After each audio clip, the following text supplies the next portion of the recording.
It's time for the insane, the honest, and the profane with your hosts, Brandon Combs. Jed Hoyer has been a coward as a GM. Doesn't go out and he doesn't make the big splash signings. He doesn't spend the money in the right places. But then I don't let Craig Counsell off the hook because, yes, did he get put in a bad spot with this rotation by Jed Hoyer? Absolutely. But then you didn't put those guys that you did have in a position to succeed in the playoffs. And Ryan Fitzgibbons. I mean, if he's just as good as Justin Fields, it's probably the worst draft pick in the history of Bears football. It probably is. And one of the worst draft picks in the history of the NFL. It's Combs and Fitz, Windy City Sports Talk, right here on ChicagolandSportsRadio.com.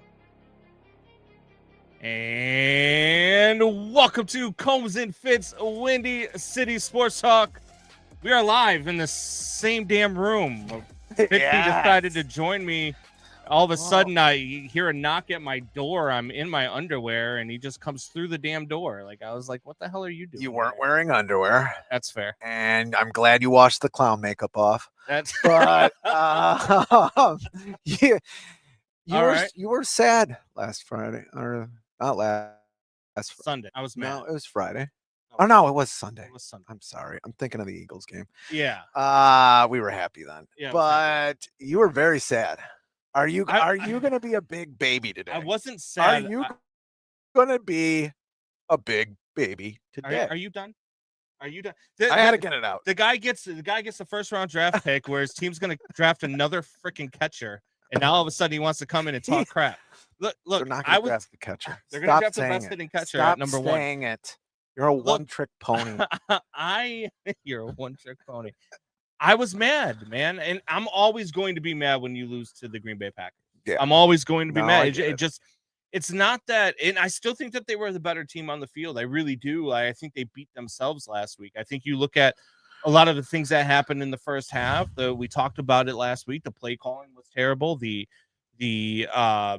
execution was definitely terrible in the first half, and then they picked it up in the second half.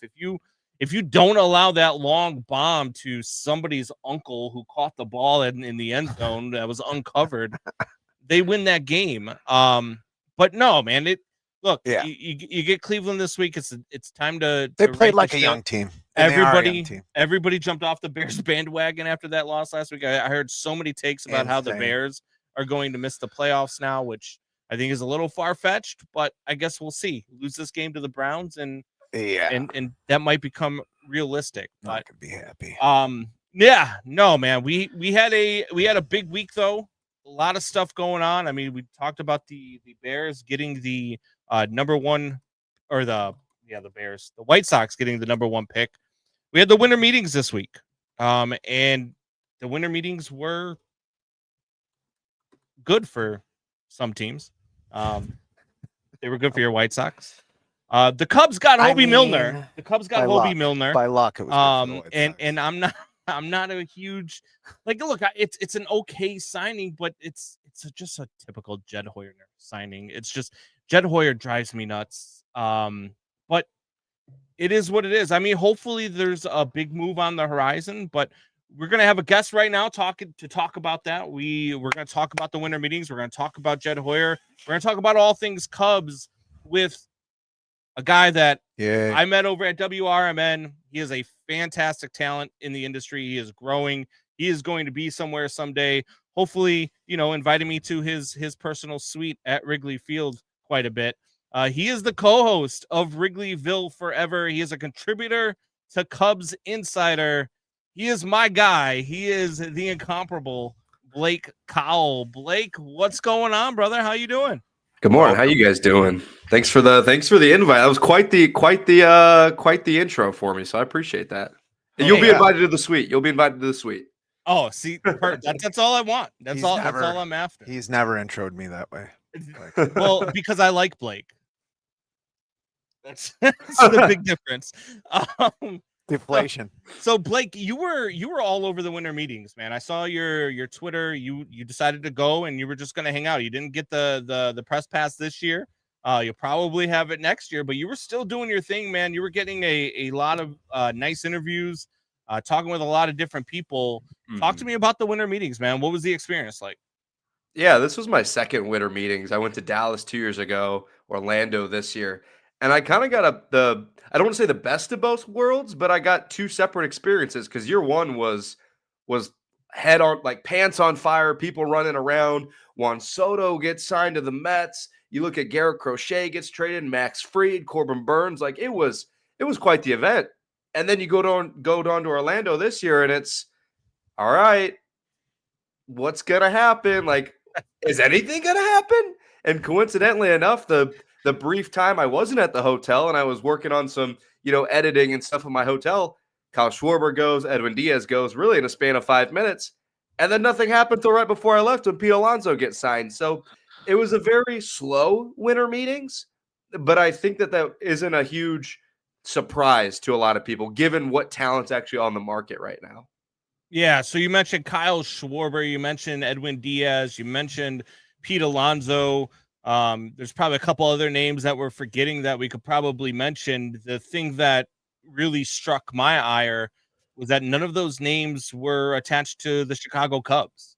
And one of the things that I've been on for a long time, I have talked about this before, is that Jed Hoyer kind of rests on the want or the desire, I feel like anyway, to be the smartest guy in the room sometimes, right? Like you make the trade last year to get Kyle Tucker, you don't re-sign him, you don't extend him, you don't do anything with him. You tell everybody that you feel like you can replace his production internally, which I mean, I don't know how you're going to do that internally. And you see the things that he's doing, and it's really, or not doing, I should say. Hobie Milner, look, good against lefties last year. Was he throwing the high 80s, something like that? He's got a funky delivery. It's going to be interesting to see, but I mean, like, what is there a big trade in the works? Do you feel like what the hell is going on over on the north side?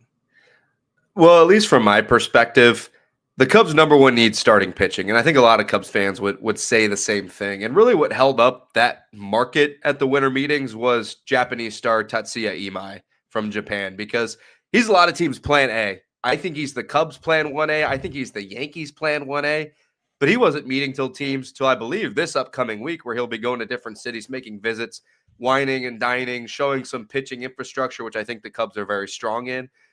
So if your plan 1A is waiting till the next week, well, there's no sense in Jed Hoyer to kind of jump the gun and go for plan B right away for the sake of making a move. Now, I will say, I believe it was on Tuesday night, the general buzz around the hotel was the trade market, and specifically the starting pitching trade market, because we remember at the deadline when the Cubs didn't make a significant pitching move, there were guys like Edward Cabrera, Sandy Alcantara from Miami, a guy, Mackenzie Gore from Washington.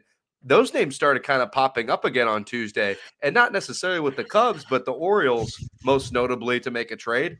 But that's not to say the Cubs weren't involved there, because you and I both know they kick the tires on a lot of players. They're interest kings, if you will, because they're interested in everybody, but usually don't sign everybody. I wouldn't say there's a trade in the works for the Cubs, but for me to tell you I don't think anything's been discussed would be a lie. I think they've called up at least the Marlins again and re-entered those talks. Yeah, my only problem is do the Cubs, with what you just said, I like everything you just said. I think the only problem is do the Cubs have the pitching infrastructure? I think a lot of people would ask that question. If you remember when Theo Epstein came in, Blake, it was really, there was an emphasis on players, which I really liked, and it was really ahead of the league at the time. We had that swing plane, that whole era came into, and the Cubs had a lot to do with that. But they've always seemed to be behind the 8 ball on. It just seems like they have been. They did trade away Dylan Cease, which at the time he was coming off an injury. They really, I thought Quintana would do really well in the NL then. That's when the DH still wasn't in the NL. A lot of things with that trade might have gone side, whatever. But it just seems like they haven't had a lot of homegrown pitching talent. I mean, Cade Horton, yeah, he just came up, but I don't see what pitching infrastructure has done for the Cubs in the last 10, 15 years. I don't know if that's going to help them, especially when they're trying to get free agents to come to Chicago. Mm-hmm. Yeah, the only thing I'll push back on you with, because you make a really good point about starting pitching, homegrown starting pitching. That's what makes Cade Horton really exciting because he's Yeah. really the first homegrown starting pitching prospect since I'll give Justin Steele some credit, but Mark Pryor is the big name that comes to mind for Cubs fans, just electric guy coming up from the farm. Jackson Wiggins is the guy in AAA right now that hopefully can be that second guy that kind of starts to show what this pitching development has been doing. But you got to look at the bullpen too. I mean, bullpen is pitching development and maybe not guys from the farm, but their organizational philosophy of, hey, we're not going to spend big money on Edwin Diaz or Robert Suarez. We're going to bring in a non-roster invitee, Brad Keller, and make him one of the best relievers in the Central. We're going to bring in Drew Pomeranz from AAA Seattle and make him an effective left-handed guy of the pen. Guys like Caleb Thielbar, you could really go on and on about last season. Even Chris Flexen, former White Sox, eventually got DFA'd, but started his Cubs career with 30 scoreless innings and kind of showed something in 8 innings. When you look at a baseball season, there's about 1,500 innings. That's, I'm not a huge math guy, but 4,500 outs that you have to find throughout a baseball season. So how are you going to get there? You need guys like Chris Flex. You need guys like Brad Keller, Thielbar, guys like Colin Ray, who you signed for $5 million, and he supports a 3.8 ERA, which, isn't a great standard for starting pitching. But if you look at, Merrill Kelly just got $20 million a season. He's 38 years old. And so if you look at what the Cubs have done with at least bringing in guys and finding something with them, I think it's a lot of credit to what Jed Hoyer and the pitching infrastructure has done. And I think that's kind of the line of thinking they're going to do this offseason with the bullpen. Obviously already signing Colin Snyder, former Tread Athletics guy, Tyler Zombro has founded and refined that organization. And I think that's why Hobie Milner fits that bill as well. He has like a 91% ground ball percentage. I mean, the Cubs just won the team Gold Glove Award. I mean, that's the kind of pitching that they want because they have a great defense behind them. So I would love to see them add more velocity to the bullpen. I'd love to see add more velocity to the starting rotation. Yeah. But they've shown for years now that's really not what they value. They value soft contact, ground balls, and even Craig Counsell in Milwaukee.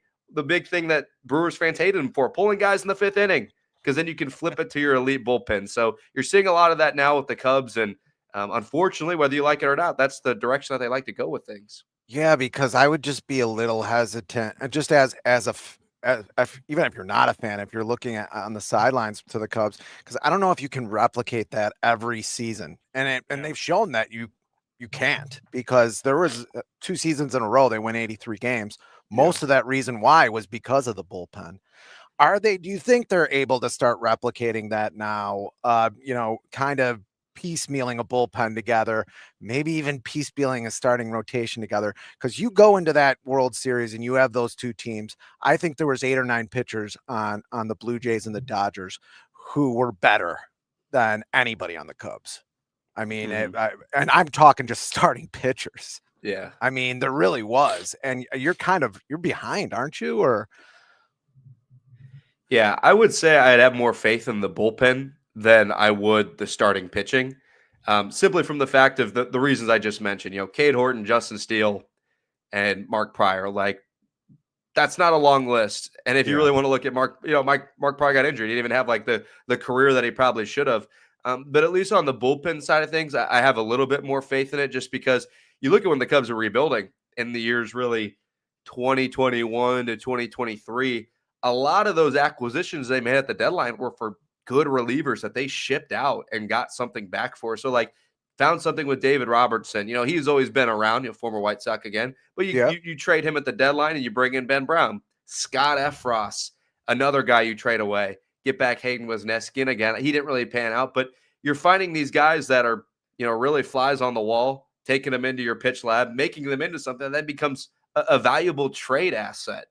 Mark Leiter Jr., another name, was really good with the Cubs, goes to New York, and then he's terrible. And it's like, well, it's the same guy a week apart. What changed? And I think a lot of that has to do credit with what they've done in their infrastructure. So I would say more faith in the bullpen of doing that again. As starting rotation, I would love them to see them spend more money, just because those guys take a long time to develop. And I think some of the guys still in the market now are worth spending money for, because you're absolutely right. If someone looks at this Cubs team and says, what's the biggest need? Well, look to Game 5 of the NLDS. We started a reliever. That should be enough to give you an answer. It didn't have one starting pitcher that was able to get out of the 5th inning in any playoff game at all this year. So yeah, you talked about the trade market and how it was kind of the buzz at the winter meetings, and there's 3 names that came up in trade talks that I've heard. One of them seems really unrealistic, and that's going to Detroit and Tarek Skubal, right? And then there was Edward Cabrera, and then obviously out in Washington, Mackenzie Gore. Now, look, much maligned is that trade for Kyle Tucker now, because I mean, look, you just simply put, you don't trade that much for a guy you're not going to extend. You don't trade that much, and I understand what it did. I understand what Kyle Tucker was to this team this year, and I understand, the impact that he had, but what you're trading away from 1 year of that in a year where you probably weren't winning the World Series unless you did a lot more than what you did at the deadline. Do you see Jed making a move for a Tarek Skubal, considering how much you're going to have to give up, or Mackenzie Gore, or even Edward Cabrera from the Miami Marlins? Can you see him making a move to go and get that frontline starting pitcher, a guy who can strike out a ton of people, and a guy who can actually be a true number 1 in this rotation? I would take Skubal off your Christmas wish list if any Cubs fans had that on their list. Just kind of like you mentioned, similar line of thinking with Kyle Tucker. You're gonna have to give up a lot and then bank on him re-signing with you. He's a Scott Boras guy. He's gonna go for a ton of money, lockout or not. He's gonna find a way to get his money. I would look more toward, I think, Edward Cabrera. If I think the Cubs are gonna trade for anyone, I think it'd be him. Young, cost controlled, throws a little bit harder than your average Cub starter. I think he tops out at around like 98, 99, but sits around 96. The young, controllable starting pitching is right now the currency of Major League Baseball. If you don't have it, you're in bad shape. And if you do, you're sitting on a wealth of riches. Because if you're a rebuilding team, you can trade that for a lot of assets. At the deadline, a lot of people wanted the Cubs to make that big move, me included. Joe Ryan, Mackenzie Gore, those were the 2 big names. Until you start hearing what that's going to cost to get, the names that kept popping up, well, the Nationals want Matt Shaw, Cade Horton, and more. And you sit back and go, well, wait a second.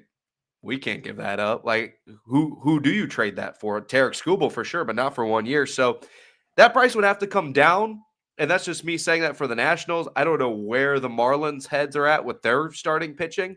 But one thing we do know is the Cubs and the Marlins front offices are very familiar with themselves, because last year it was Jesus Luzardo in the Cubs. And the thing that kept popping up was, all right, Jesus Luzardo, there's some medical concerns there, and that's where Jed kind of, I don't want to say hoarded his pieces, but got a little scared, didn't put his pedal to the metal. And, I will never shame Jed for trying to improve the roster.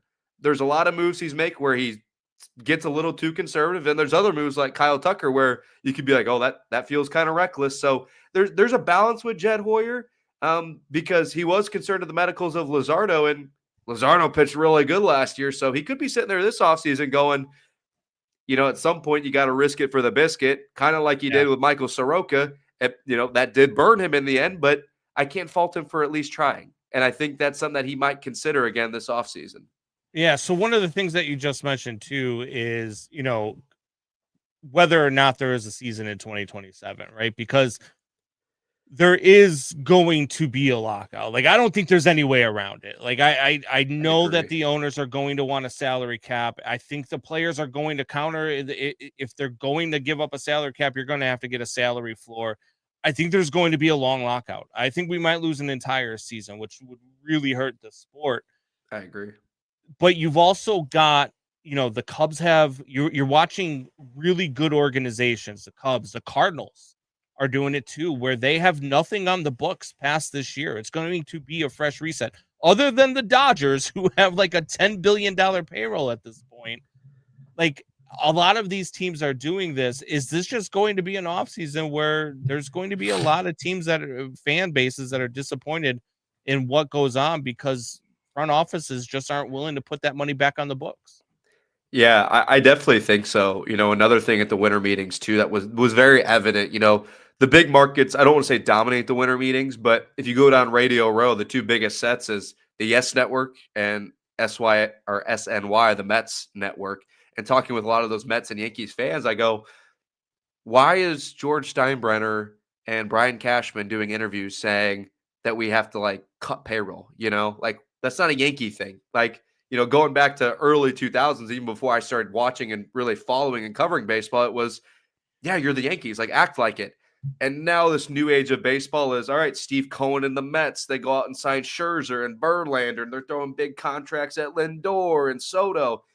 They just lost 2 faces of their franchise in the matter of a week. Pete Alonso and Edwin Diaz are out the door, and it's like, wait a second. That's not the Steve Cohen Mets. This isn't the New York Mets. And I think there's a reason for that. You see Mets fans even speculating, well, what if we traded Lindor? What if we clean house? And it's like, why are the Mets doing it? So if you're the Mets and you're doing it, then I think that's kind of the writing on the wall right now, is a lot of owners are a little bit concerned that their business is going to be shut down for an entire year.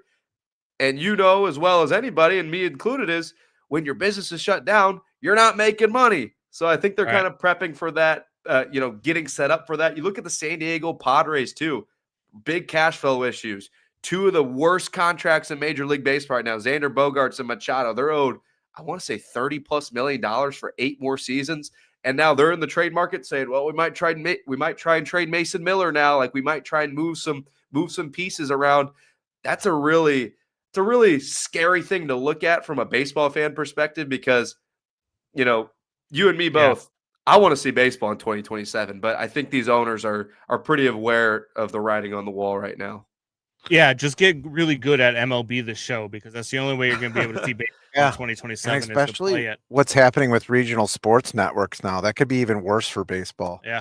I mean, we've talked a lot about on the show how regional sports networks off baseball are making less and less money. I mean, just right here in Chicago, the White Sox had to turn really quickly. I mean, a lot of people blame the White Sox. It wasn't the White Sox fault. It was really Comcast that just came to them and said, no, we're not carrying you next year. So they had to build something with the Bulls and the Hawks to cover that up. And that's happening in a lot of towns, a lot of smaller towns too, where their regional sports networks are getting hit. Is that why you think the Cubs are kind of keeping their powder dry now? And almost same question. Do you think the Cubs are overestimating their outfield prospects, or do you think some of those guys are the real deal? I mean, I know that's a hard question to answer. I lay somewhere in the middle, because I think it's unfair to just say political yes. answer. Yeah. You could be a great politician, Blake. No, I'm kidding. Well, I say that because I think it's unfair as a baseball fan for me to sit here and go, Owen Casey's the next Kyle Tucker, and he's going to be the next Bryce Harper, but better. And Ballesteros, he's going to be Vlad Guerrero Jr. Like, come on. Like, am I a homer? Absolutely. But no one believes that. I mean, it'd be awesome if it happened.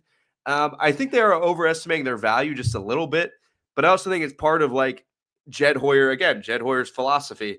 Owen Casey's a guy he traded for, dumped the Yu Darvish salary, and Owen Casey was in that deal. Ballesteros signed from Venezuela. That's a guy he scouted. It's a guy he signed. Matt Shaw, guy he drafted. PCA, guy he traded for. So I think it's a little bit of Jed Hoyer's ego, for better or for worse, because he got Theo Epstein said, hey, here's this aging Cubs team with some bad contracts that all need extensions.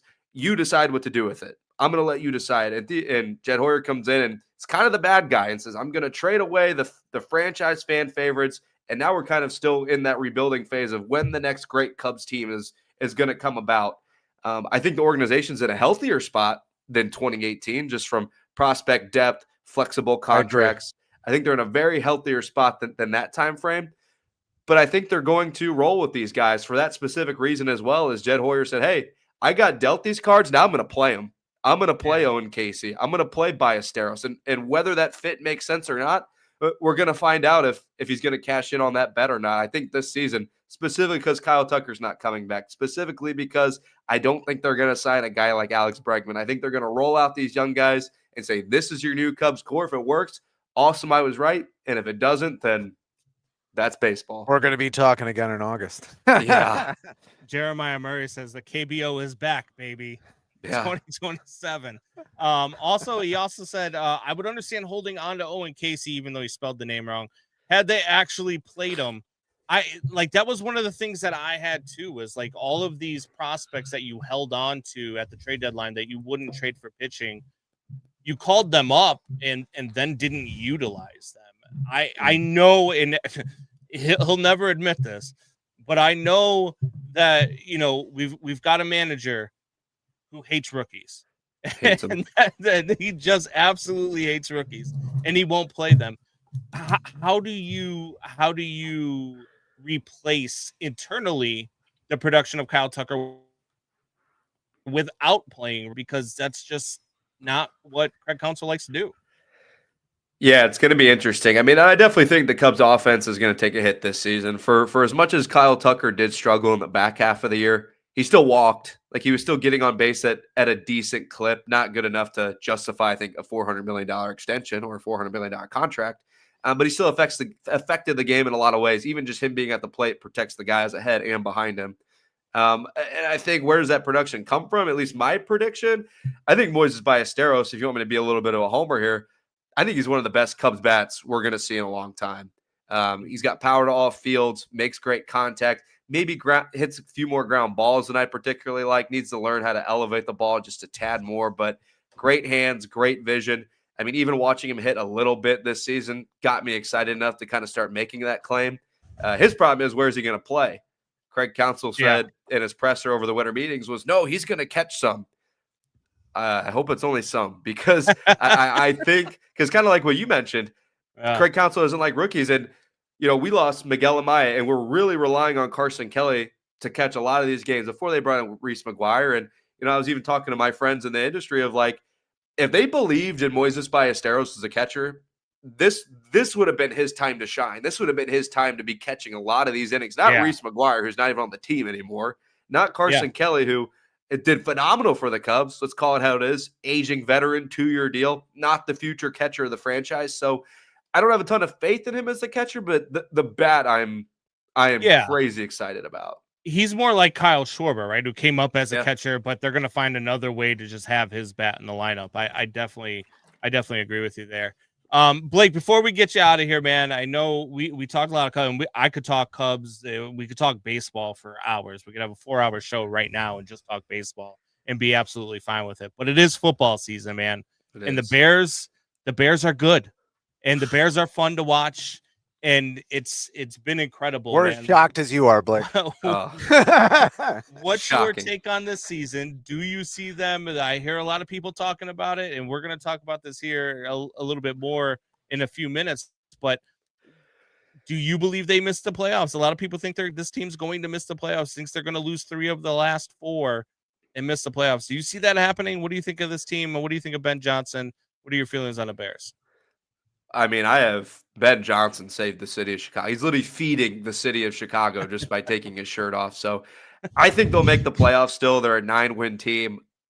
If they don't make the playoffs and win 11 games, that would be an absolute heartbreaker, but not to the discredit of their season. Like, it's tough to look at an 11-win season in year 1 of Ben and Caleb and feel, too bad about it. I think they win today. I think they win 1 of their last 3. The thing about the Bears, too, is they've won a lot of close games against bad teams, but they also beat the Eagles, who are now struggling. I get it. But going into Lambeau Field last week and playing the way they did in the second half, like, that kind of just is a testament to Ben Johnson being just steady Eddie. Like, you're never too high, you're never too low. You're going to come at him again and again. And I think you're going to see that today, too. Like, coming off a loss, their first loss in a month, like, you mentioned it in your intro. People are jumping off the Bear ship. I'm almost like buying more stock of, like, last week's done. Whether Caleb Williams throws that touchdown, they win the game. He's still coming into this week saying last week doesn't matter. It's this week now. Let's play some ball. I have a ton of faith. Whether I think they're going to win a playoff game yet, I don't know. But year 1 of Caleb and Ben is I'm fully bought in. Caleb looks better too. He still has his struggles, but I love what I see like on the processing side. That footwork's just got to get cleaned up, and I think he's in a good spot. Yeah, I think they win 3 of their last 4, Blake. I think that and the reason why they lose the last 1 lines is because it doesn't matter and they sit their starters. That's what I think. That's what I'm going with. That's where I'm headed with this team. I love this team. I love Ben Johnson. I love everything about him. But Blake, man, thank you for joining us today, man. We appreciate you so much, guys. Check him out. Blake, tell them where they can find you. Yeah, Blake Cowell X on every platform. That's a good start. And then from there, you'll find my link tree. Co-host Wrigleyville Forever. We stream that about 3 times a week. Guest Fridays on Friday, and then during the season, we do some live streams here and there. And the well as Cubs Insider, mostly on Facebook, but other places there. We do some video work and a lot of good articles to read. So that's a good starting point where you can find most of my stuff. All right, Blake, you're the man. I appreciate it. We'll be talking soon. Appreciate Thanks, it, Blake. guys. Take it easy. Thanks a lot. All right, that was Blake Cowell of Cubs Insider Forever. Dude's phenomenal, man. I work with Good RMN. He's really locked in on the Cubs. Hell yeah. He's Sheesh. very Woo. much locked in on baseball. He's good stuff, man. So if you guys get a chance, check him out at Blake Cowell X. That's COWELL X on Twitter. He posts a lot of stuff on there. He's a good follow. But yeah, man, let's get into the Bears talk. The Bears are 9-4, coming off of a loss against Green Bay, and I just mentioned where I think that they're going to win 3 of their next 4.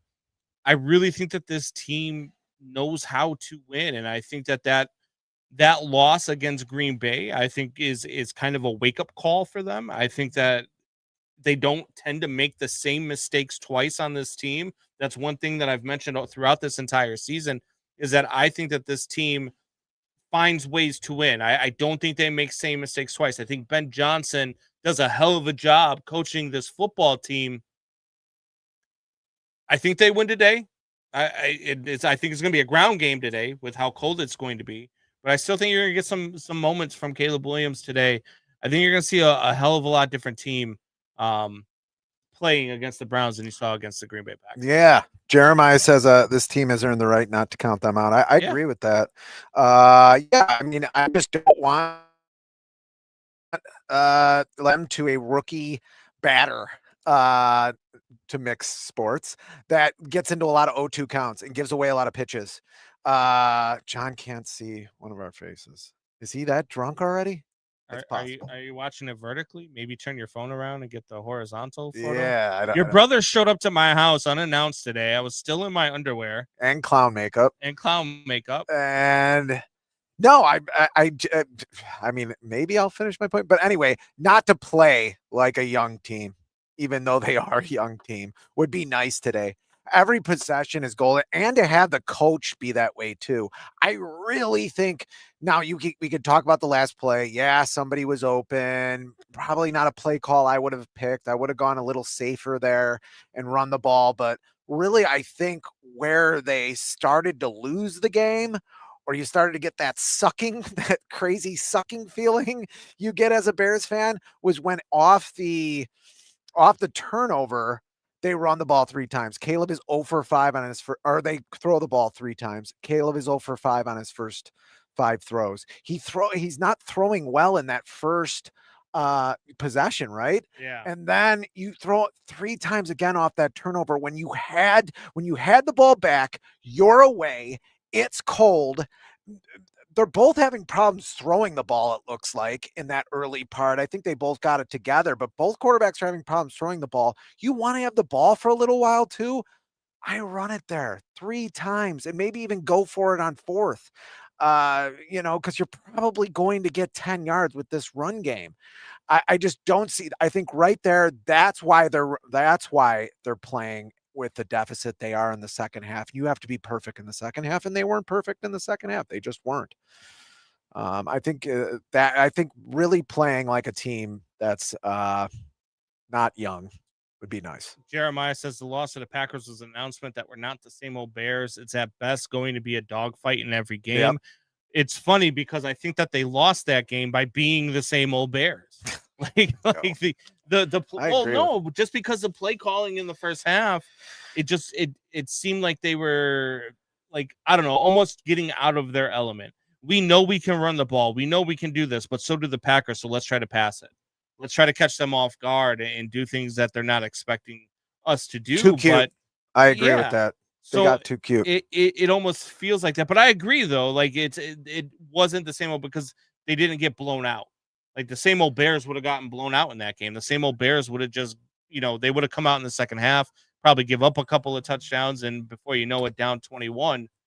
but instead it was a dogfight. I liked it. I think it's so serendipitous that the Buffalo Bills played the Cincinnati Bengals, and I'm not even going to start because I don't think anybody's in his atmosphere saying that Caleb Williams is like Joe Burrow. But if you watch Josh Allen in that game, and then right afterwards you watch the Bears game, I'm sorry, you have to see parallels between Josh Allen and Caleb Williams. The way that at the end of the second half, the throw, I forgot who he threw it to, but Josh Allen had a great throw in the back of the end zone. Very similar, going through a couple defenders, then that Zacchaeus pass late in the third quarter in the Packers game. There was a lot of parallels between that game. If you are not excited, I'm sorry, if I had to pick between Jordan Love, who needs to have everything, and I'll say it again, it seems like he needs to have everything perfect to play well. At least in what I think, he needs to have everything perfect. That's why his stats are great in December, because teams are ready to play and everything's clicking for teams if you stay healthy in December. If things aren't all clicking, if things are a little off like they are in the first 4, 5, 6, 7 games of the season, then he's not as good. Everything has to be perfect. He's not going to make those exciting plays. I want to see something different. I want to see something innovative. If a Packers fan is being honest and think that they have the best quarterback moving forward, I'm sorry, you're wrong. I'm sorry, you're wrong. And yes, Caleb has to get more accurate. Yes, all those things have to happen. He also throws the ball away a lot, which is good. I just think you have something to be really excited about. That's why I was so happy after the game. Yeah, I wouldn't say I was happy, but Komet was for open, where the Bears the are. play call was fine. Has to make the throw quicker, and we'll get there. I agree that the play call, the design was good. I agree he has to make that read quicker and throw the ball quicker. I disagree that the play call was fine because you got the ball all the way down there, running the ball down their throat. You run that ball up the middle. With 2 timeouts in your pocket, you run that ball up the middle. You get the first down with Kyle Monungai, and you go for it. And if you get stopped there, I'm fine with getting stopped with what got you down there. And just like I would have been fine if they would have went for 2 and still ended up losing that game.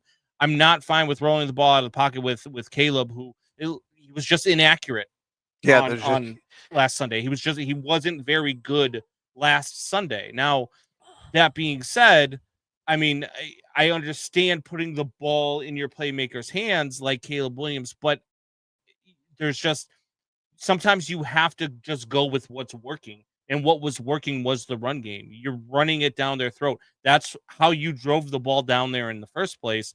That's what you have to run with. So it's definitely a safer play. And I don't always want my coach to be safe, but throwing the ball again when it's 10 degrees, having him roll out, giving him less options, it just didn't seem like the best play call. Now it worked. You got to make that throw. I think Caleb will even say that. I think he overthought it a little too much. I think you got to make that throw, but I think it's a safer play. A lot of things can go wrong in the back of an end zone. He could get one toe out of bounds. A million things could go wrong between Caleb and Komet on that play. A handoff to your bowling ball, and you're rolling it the wrong way. Monungai. That was the other problem I had. You're rolling it to the left, where when Caleb's rolling out that way, his throwing arm is forward as opposed to behind him, which is where you want him. So if you're rolling that play, why aren't you rolling it out to the right? Why aren't you, not only that, but at that point you're rolling it away from their best pass rusher. You're rolling it away from the guy who's been terrorizing you all day. Instead, you rolled into it, and he just has no time to plant and throw, because if he plants and throw on that play, he's getting hit by 2 Packers. I disagree with people who say he can get the first down running the ball. I don't think there's a path for him to get the first down running the ball. There's too many Packers that are sitting right there. Yeah. They're going to converge. They're going to crash on him, and he's not going to get that first down. And even if he does, it's going to be tough. I don't want my quarterback in that position where he has to take somebody on shoulder to shoulder, a linebacker shoulder especially to shoulder. A linebacker. Yeah. If there's a cornerback out there, maybe. But like, he does have a lot more to think about in that play. How about just letting him hand it off? You take another timeout. Now you got at least 2 or 3 plays to get in the end zone, maybe 4. to get in the end zone. There's just more. It just puts the probability up that you're going to score a touchdown in my mind. Now, you're thinking a lot of things. The guy's open. I don't think it's an egregious error. I think the error in the first half off the turnover, not running the ball there, is the big egregious error. I think that ends up losing them the game. Yeah. And I mean, there were a lot of things there that cost them that game, but now we're on to the Browns. The Bears are home today against Cleveland. They have a huge need to win this game, right? Because while I think that they're going to win 3 of the next 4, it's not a given, right? Because you got the 49ers or the Packers next week, then the 49ers, then the Lions. Yeah. And you're at San Francisco. So it's not a given that you're going to win 3 out of the next 4 games. You have to beat a team like this, favored by 7.5 at home in negative 20-degree weather. You have to be able to go out there and win this football game. I don't know, what you're looking at here today. I think you're going to get a lot of the run game. I think you're going to get a lot from Swift. I think you're going to get a lot from Anungai. I think you're going to get a lot from Quinshon Juk today. You're going to see a lot of running the football this afternoon. At least I think, right? Because that's what I thought last week, and we didn't get a whole lot of.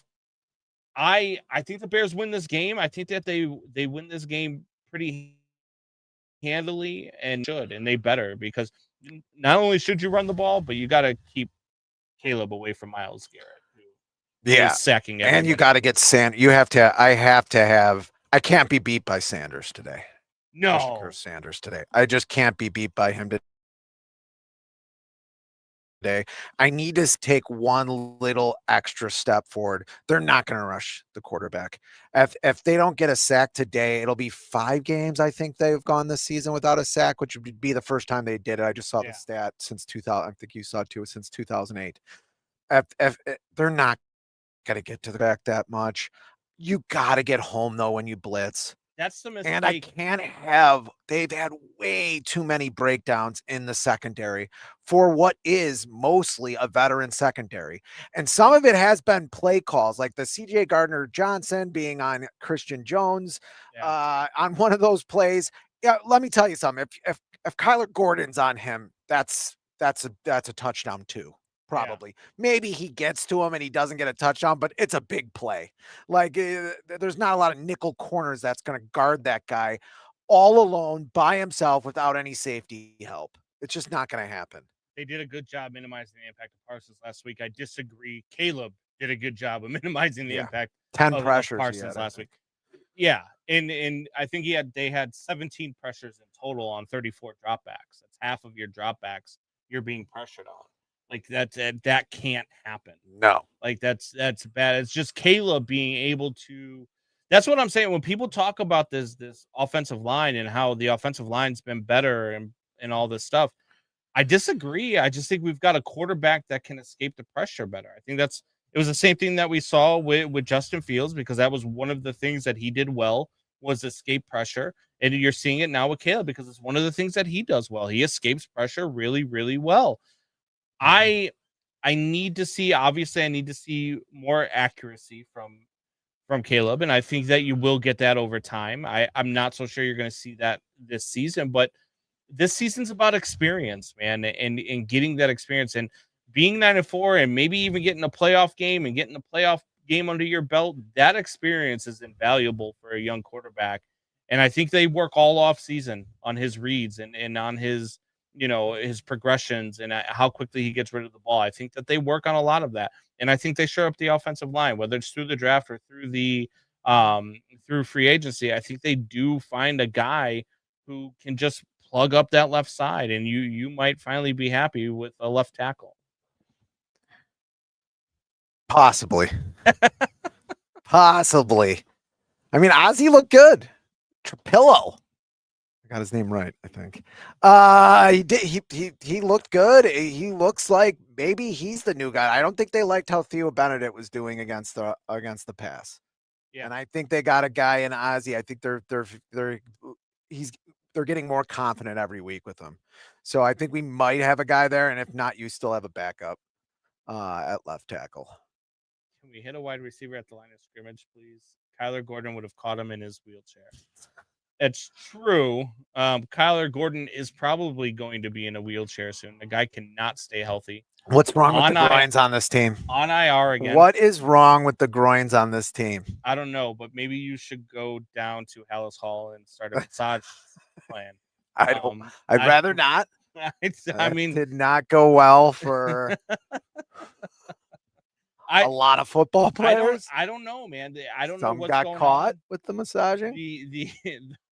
The training staff should probably be fired from this football team with all of the groin injuries that they've suffered, all the soft tissue injuries that they've suffered. A lot. It's not been fun. But Kyler Gordon, look, man, he's starting to become. It might be time. I love Kyler Gordon.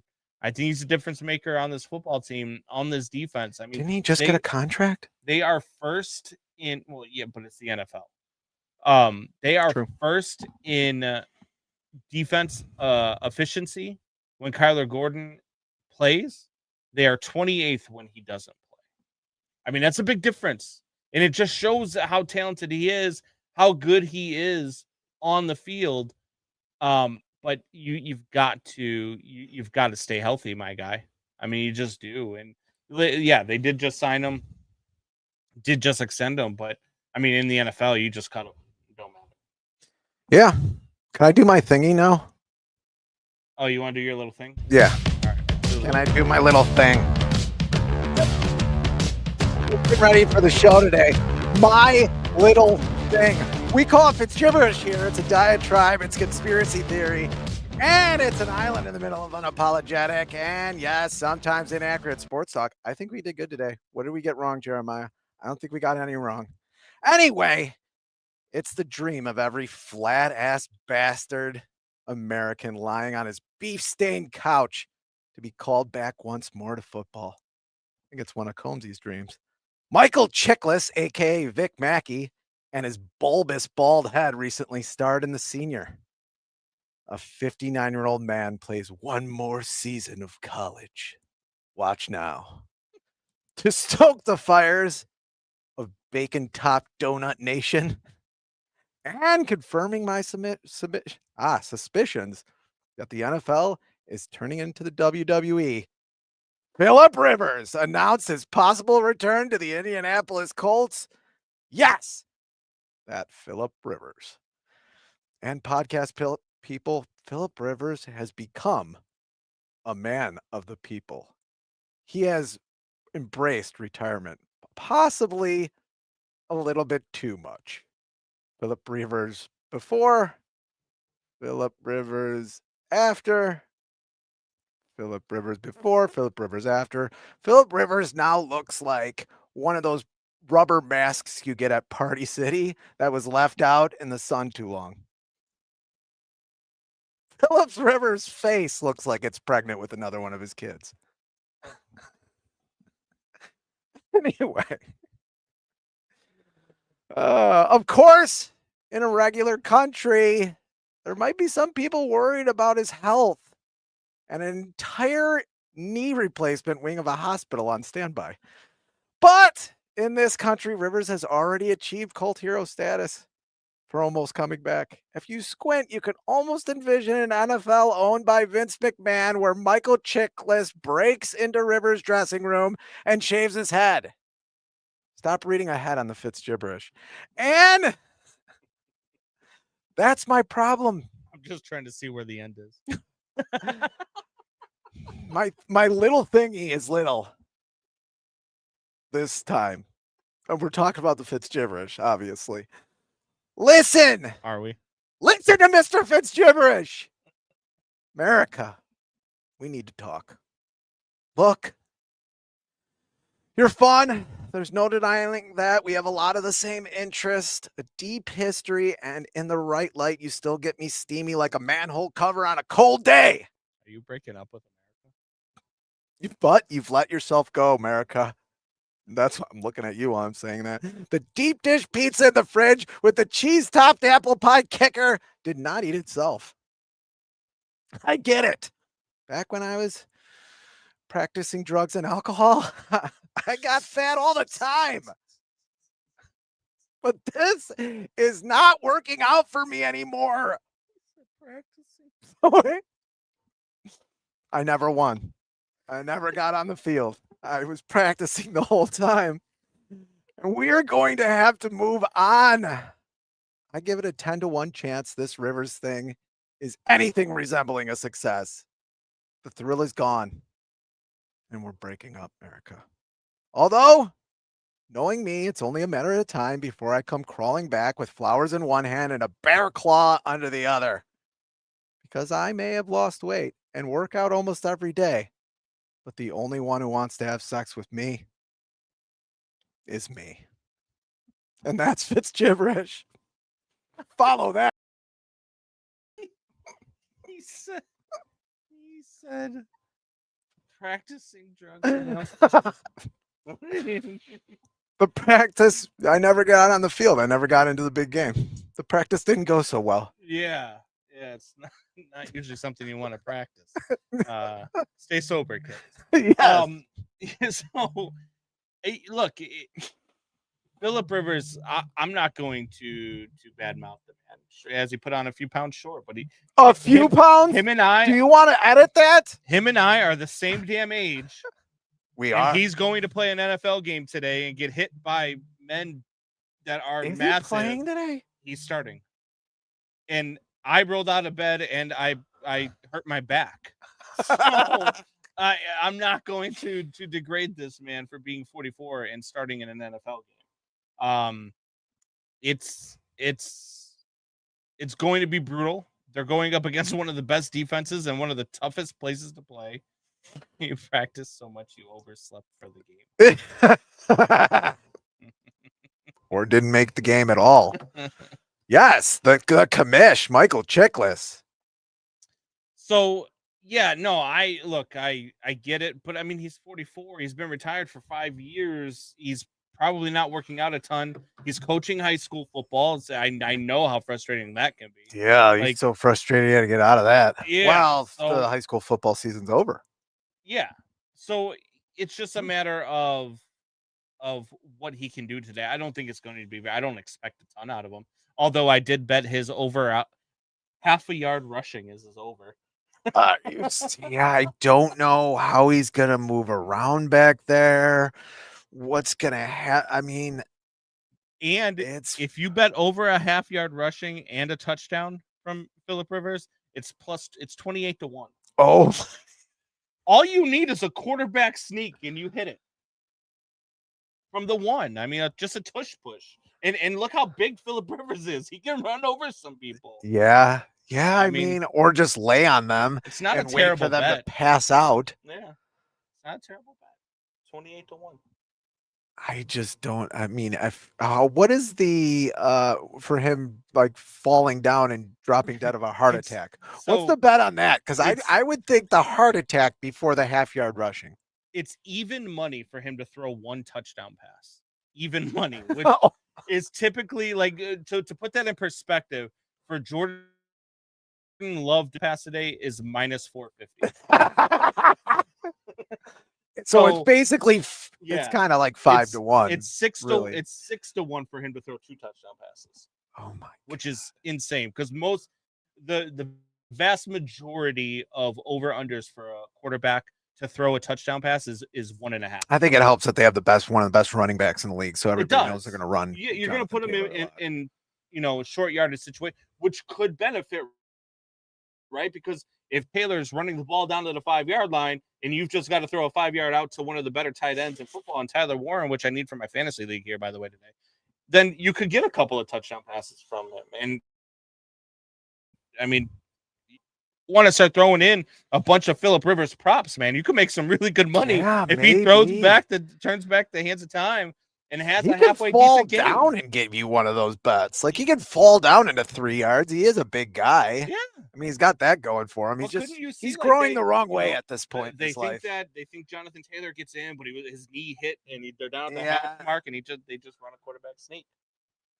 I mean, that's a huge. Do it. He's like I'm just telling you, porcelain doll out there. Here's why he's gonna break. I think they're going to. How get bad killed. is Riley Leonard? I think they're going to get killed in this football game. That's my question. they get killed in this football game, but why wouldn't you go for the nostalgia? If you're a yard line, why wouldn't you want Phillip Rivers to be the guy that puts it in? Just because of how great of a story it would be. I mean, it would be fun. And I'm rooting for it. And I'm rooting for it because I bet it. Wow. Here we go. I'll be rooting for you as usual. Talking about betting, Doubting Thomas, Bears 26-12. Sorry, I'm late. What did you two have a sleepover last night? We did. Kind of. It hasn't ended yet. He brought a toothbrush this time. I did. It was weird. And condoms. Yeah. No lube though.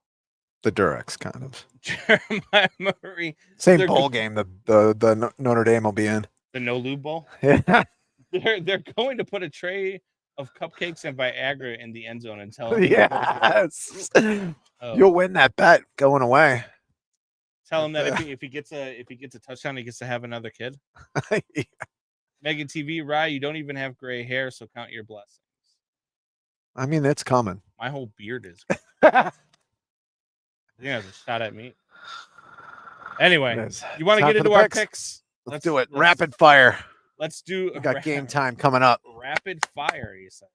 You rushing me now? Let's go, Combsy. Is this Let's go, Combsy. Is this what we're doing? Let's go, Combsy. We did a Fitz gibberish. We had somebody on to talk about the Cubs news. All right. Let's start right where we were at. Seahawks are minus 14 in Seattle. Phillip Rivers starting the football game for the Colts. First of all, does he make it through the whole game?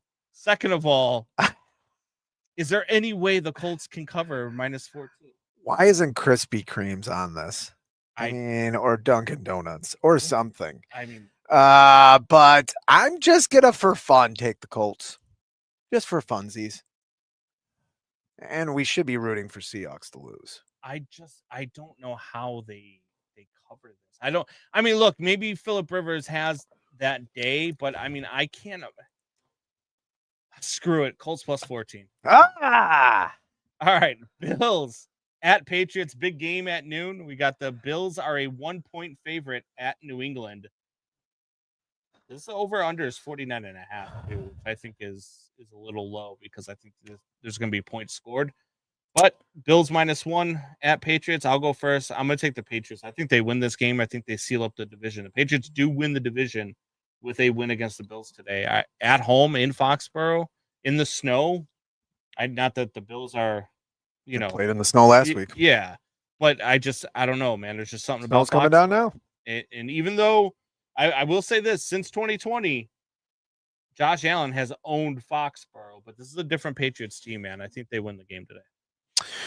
I'm not to be a contrarian. I'm taking the Bills. Okay. Very, very quickly. Okay. Josh Allen showed me a lot last week.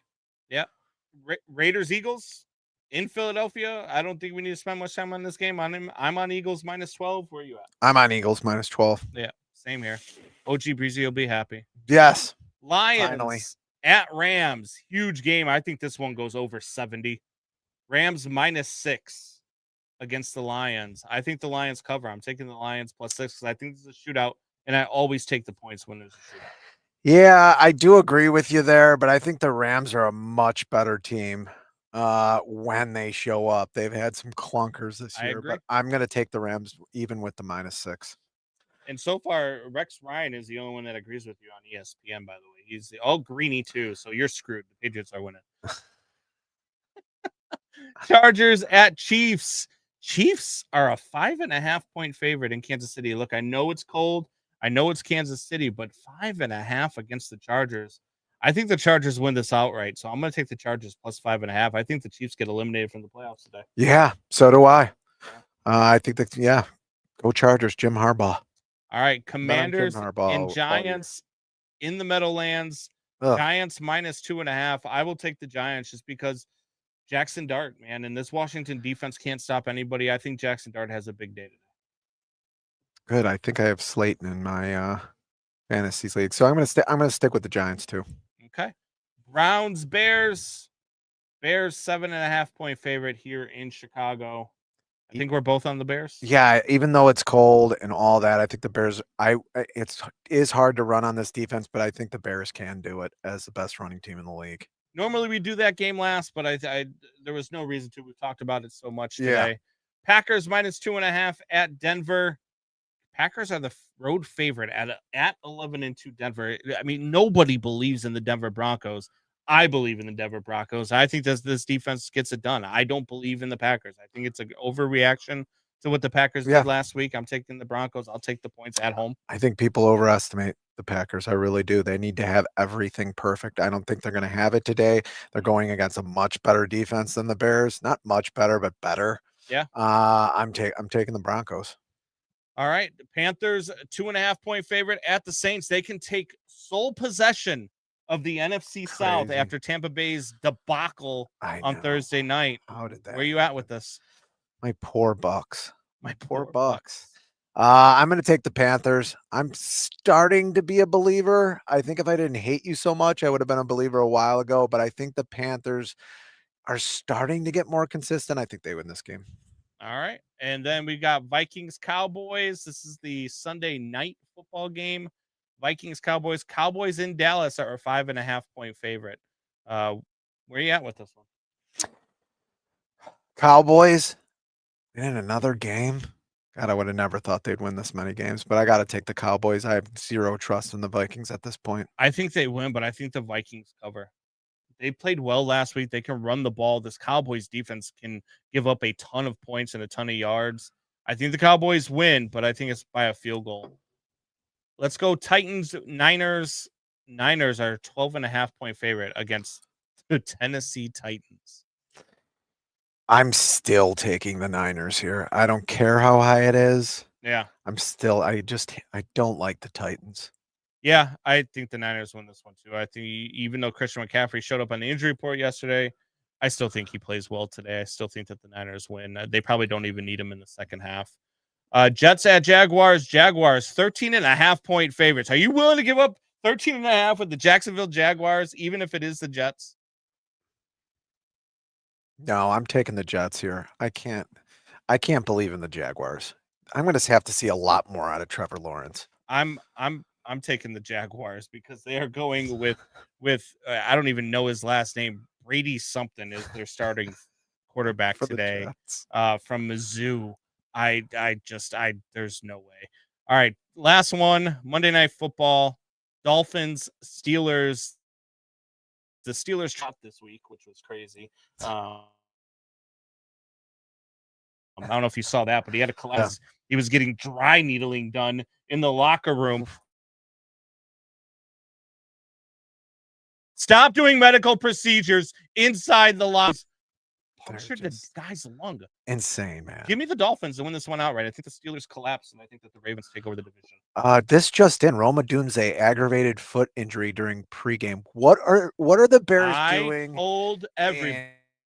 Pregame. What are the Bears? I'll take the. What are the Bears doing in the pregame? Roma Dunze was not going to play. The cold weather and a stress fracture in your foot are not going to mix. You don't have to be a doctor. You do not have to be a doctor. As soon as you start running on a frozen, terrible field like Soldier Field always has, that stress fracture, it's going to hurt. So there's no reason. I never thought if you thought that Roma Dunze was playing today, you were kidding. If he strained his groin, I swear to God. He didn't. It's just the foot injury. Bears are receiving the ball first. You ready to get the hell out of here? Yep. All right, let's get the hell out of here. You've got some things to do. You're not going to be around for a post game. I will be around for a post game. We will talk to you guys. I'll talk to you guys later. He'll talk to you guys next week. Till then, same.